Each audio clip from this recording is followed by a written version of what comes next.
form the pair of linear equation. Sorry. For the following problem, ಆಯಿತು, and find their solution by substitution method. Substitution ಅಲ್ಲೇ ಮಾಡಬೇಕಂತೆ. The larger of the two supplementary ಇದೇನು ಅಂತ ತಿಳ್ಕೊಬೇಕು ನಾವು. Angles, okay, angle ಬಗ್ಗೆ exceeds the smaller one by 18. Find them. ಇದು ಪೂರನು ನೋಡಿದಾಗ ಒಂದೇ ಈಕ್ವೇಶನ್ ಅಲ್ವಾ ಇಲ್ಲಿ? ಎರಡೆಲ್ಲಿಂದ ಬರುತ್ತೆ? ಅದ್ರ ಮೊದಲಾಗಿ ಸಪ್ಲಿಮೆಂಟರಿ ಆಂಗಲ್ಸ್ ಅಂತ ಹೇಳಿದ್ರೆ ಏನು ಅಲ್ವಾ? ಅದನ್ನ ಸ್ವಲ್ಪ ನೋಡೋಣ. ನೋಟ್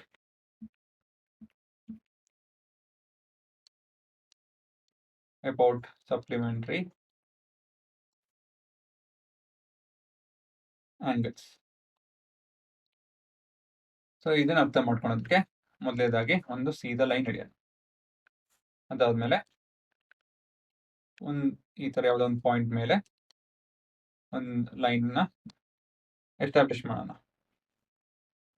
ಇವ್ ನನ್ನ ಕಡೆಯಿಂದ ನಿಮ್ ಪ್ರಶ್ನೆ ಏನಂತ ಹೇಳಿದ್ರೆ, ಇದನ್ನ ಆಂಗಲ್ ಎ, ಇದು ಆಂಗಲ್ ಬಿ ಅಂತ ಬರೆದ್ರೆ ಆಂಗಲ್ ಎ ಪ್ಲಸ್ ಬಿ ಎಷ್ಟಿರುತ್ತೆ? 180 ಅಲ್ವಾ? ಯಾಕಂತ ಹೇಳಿದ್ರೆ ಇದೊಂದು ಸ್ಟ್ರೈಟ್ ಲೈನ್, ನಾನು ಸ್ಟಾರ್ಟಿಂಗ್ ಅಲ್ಲಿ ಹೇಳಿದ್ನಲ್ಲ, ಇದೊಂದು ಸೀದಾ ಲೈನ್, ಹಾಗಾಗಿ ಇದು 180 ಇರುತ್ತೆ ಅಲ್ವಾ? ಸೊ ಎರಡು ಆಂಗಲ್ 180 ಡಿಗ್ರಿ ಆಡ್ ಆಯ್ತು ಅಂತ ಹೇಳಿದ್ರೆ ಅವೆರಡು ಆಂಗಲ್ ನ ಸಪ್ಲಿಮೆಂಟರಿ ಆಂಗಲ್ ಅಂತ ಹೇಳ್ತಾರೆ. ಇದು ಬಿಟ್ರೆ ಮತ್ತೊಂದಿದೆ ಕಾಂಪ್ಲಿಮೆಂಟರಿ ಆಂಗಲ್ ಅಂತ ಹೇಳಿ.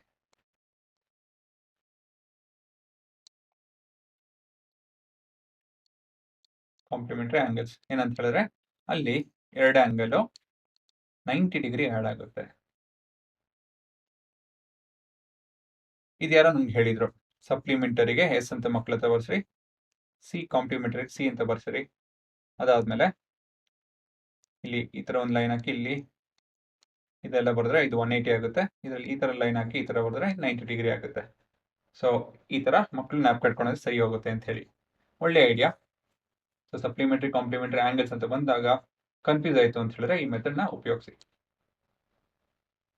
ಸರಿನಾ? ಓಕೆ. ಸೊ ಇವಾಗ ಎರಡು ಈಕ್ವೇಶನ್ ನಿಮ್ ಎದುರುಗಡೆ ಇದೆ.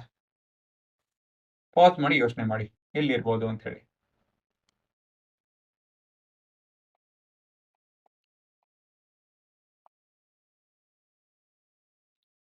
Let a and b be the two angles. ಸರಿನಾ? ಗಿವನ್ ಏನಿದೆ ಯೋಚನೆ ಮಾಡಿ. A plus b is equal to 180 degree as a and b are supplementary ಅಲ್ವಾ? ಸಪ್ಲಿಮೆಂಟರಿ ಆಂಗಲ್ ಅಂತ ಅವರೇ ಕೊಟ್ಟಿದ್ದಾರೆ. A plus b will be equal to 180 degree where a is more than b ಅಂತ ಬರೆಯೋಣ. ನಮ್ಮ ಡಯಾಗ್ರಾಮ್ ಪ್ರಕಾರ A is more than b. ಉಲ್ಟಾನು ಬರೀಬೋದು, ಏನು ತೊಂದರೆ ಇಲ್ಲ. ಇವಾಗ ಮತ್ತೊಂದು ಈಕ್ವೇಶನ್ ಏನಿದೆ, the larger of the two supplementary angles. ಯಾವುದು ದೊಡ್ಡದಿದೆಯೋ ಎಕ್ಸೀಡ್ ಅಂತ ಹೇಳಿದ್ರೆ ಮತ್ತೊಂದಕ್ಕಿಂತ ಹೆಚ್ಚಿದೆ. ಎಷ್ಟು ಹೆಚ್ಚಿದೆ, ಎಷ್ಟು ಮುಂದಿದೆ? Exceeds the smaller one by 18 degree, 18 ಡಿಗ್ರಿಯಿಂದ ಹೆಚ್ಚಿದೆ. ಯೋಚನೆ ಮಾಡಿ ಏನಂತ ಬರೀಬೇಕು ಅಂತ ಹೇಳಿ. The larger one, larger angle exceeds ಅಂತ ಹೇಳಿದ್ರೆ ಇದು ಈಕ್ವಲ್ ಟು ಎಕ್ಸೀಡ್ಸ್ ಅಂತ ಹೇಳಿದ್ರೆ plus smaller angle by 18 degree ಅಂತ ಹೇಳಿದ್ರೆ ಏನು? ಲಾರ್ಜರ್ ಆಂಗಲ್ ಅಂದ್ರೆ ಏನು ಇದರಲ್ಲಿ? ಎನ ಬಿನ? ನಮ್ಮ ಡಯಾಗ್ರಾಮ್ ಪ್ರಕಾರ A is equal to smaller angle plus 18 degree. ಇದು ನಮ್ಮ ಈಕ್ವೇಶನ್ 1, ಇದು ನಮ್ಮ ಈಕ್ವೇಶನ್ 2. ಸ್ವಲ್ಪ ಅಬ್ಸರ್ವ್ ಮಾಡಿದ್ರೆ ನೀವು ನೋಡ್ಬೋದು ಆಲ್ರೆಡಿ ಥಿಂಗ್ಸ್ ಆರ್ ಎಕ್ಸ್ಪ್ರೆಸ್ಡ್ ಅಲ್ವಾ? A is expressed as in terms of B as per equation 2. So sub A from 2 in equation 1. So ಕೊನೆಯದಾಗಿ A ಬದಲಾಗಿ B plus 18 plus B is equal to 180 degree.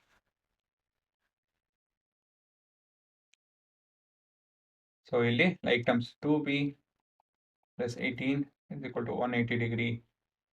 ಇವಾಗ -118 ಮಾಡಿ ಎರಡು ಕಡೆನೂ. So 2b is equal to 170 162. ಅದಾದ್ಮೇಲೆ divide by 2 ಮಾಡಿ. So b is equal to 81 ಅಲ್ವಾ? ಅದು ಸರಿಗೆ ಬರೀರಿ, ನಂಗೆ ಜಾಗ ಇಲ್ಲ, ಹಾಗಾಗಿ ಎಲ್ಲೋ ಮೂಲೆಯಲ್ಲಿ ಬರ್ತೀನಿ. ಅದನ್ನ ಆ ಥರ ಎಲ್ಲ ಬರೆಯಕ್ಕೆ ಹೋಗ್ಬೇಡಿ. ಇದನ್ನ ಸಬ್ p in 2. So a is equal to 81 plus 80. ಎಷ್ಟಾಗುತ್ತಿದ್ದು?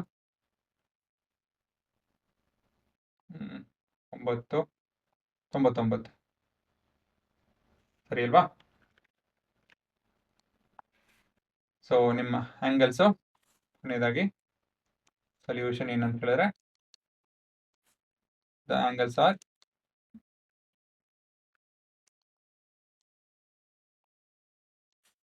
81, 99.